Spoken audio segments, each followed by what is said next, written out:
Hello and welcome to the Business Programme with me, Charlotte Lomas-Farley. Carbon trading was one of the key elements of the Kyoto Protocol to reduce greenhouse gas emissions. Analysts say Russia offers tremendous potential for carbon trading as it ran up a huge carbon deficit at the beginning of the decade when industrial production was low.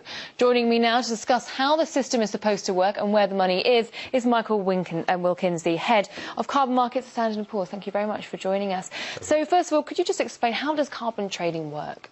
Well, essentially carbon trading is when one country trades carbon reductions with another one. So if you reduce the amount of greenhouse gas that you put into the atmosphere, you can sell that reduction to another country for a profit. And it's the same as any other commodity in that respect. The only big difference is that it's very strictly regulated under the Kyoto Protocol by the United Nations. So it is essentially a commodity market. It's worth around $144 billion a year in terms of global allowance trading, and most of the activity is in the European emissions trading scheme. But other countries are increasingly selling credits into the trading scheme, including Russia. So is it possible to make money from it? There is a possibility to make money. Essentially, if you reduce the amount of carbon you put into the atmosphere and you invest money to do so, then you earn a carbon credit. That carbon credit can then be sold at a profit into an emissions trading scheme. So it is possible to make money out of it. Now, you're here in Moscow for a conference in the Carbon Markets and Investors Association. Now, what potential does Russia offer for carbon trading?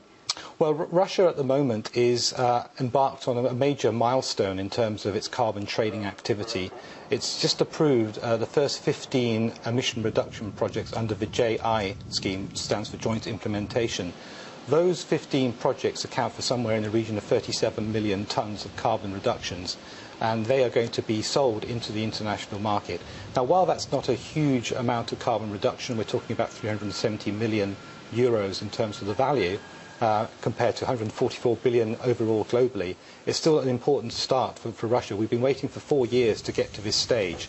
And more importantly, Russia is now going to carry on tendering out more and more projects under JI. And the estimated value of the market for Russia is somewhere in the region of 2.7 billion euros on the assumption that it generates 100 million tonnes of carbon reduction per year. Oh, right, so a lot at stake there for Exactly. Russia. So what rules does the country need to adopt then to take advantage of its emission reductions? Well, Russia's made a good start by adopting legislation and new rules for the trading of emission reduction credits under JI. And we're now starting to see that go through the process of approval. But really what Russia needs to do, if we're going to get to the stage of wide-scale trading, is adopt an emissions trading scheme like we've seen in Europe. That will allow caps to be put on companies, big polluting companies like coal fire stations and cement producers, and that will allow those companies to actually earn money from the allowances.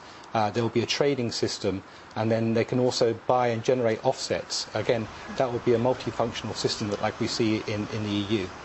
Now, Russia is the world's fourth largest emitter of carbon dioxide. Now, how does that compare to other nations, especially in its efforts to try and reduce those emissions?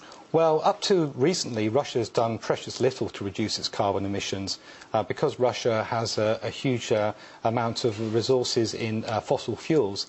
It hasn't really seen the need to reduce its energy efficiency because energy is essentially very cheap in Russia. But now we're starting to see a change in political atmosphere, excuse the pun, because the fires which happened during the summer showed that climate change and the impact of climate change can be quite devastating. And that's led to a political movement in favour of emissions reduction. So it can actually implement quite a lot of measures to reduce. So far, most of those have been centred on the oil and gas sector, but we expect to see more coming involved in terms of energy efficiency and, most importantly, renewable energy. Up to now, renewables have not been a feature of the Russian landscape, whereas in other developing countries and emerging markets, they're a big feature. So that could be a massive change. Great. Well, Michael Wilkins, the head of global markets at Standard & Poor's, thank you very much for speaking with us this hour.